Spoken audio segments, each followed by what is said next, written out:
En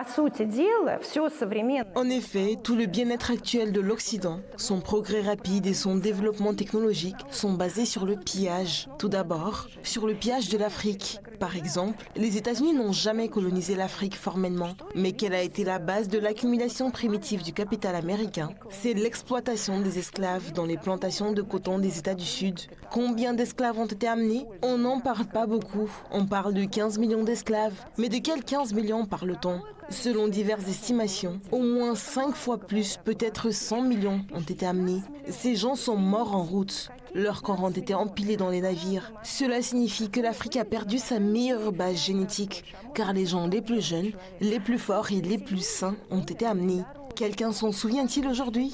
Les Africains s'en souviennent. Rappelons-nous les actes de Léopold II dans l'ancien Zaïre, aujourd'hui République démocratique du Congo, lorsqu'il a déclaré que tout le pays était sa priorité personnelle et, lors de l'exploitation du caoutchouc, afin d'économiser du carton, il a utilisé la peau humaine pour le séchage. Le caoutchouc était appliqué sur la peau, puis retiré. Si les Congolais ne travaillaient pas bien dans les plantations, ils leur coupaient les mains, puis ils trouvaient qu'il n'était pas rentable de tuer la main-d'œuvre et ils ont commencé à tuer, à couper les mains et les pieds de leurs femmes et de leurs enfants. Après cela, le monarque européen éclairé, Léopold II, a ouvert un zoo à Bruxelles, qui existait même au XXe siècle, où il montrait, est-ce normal,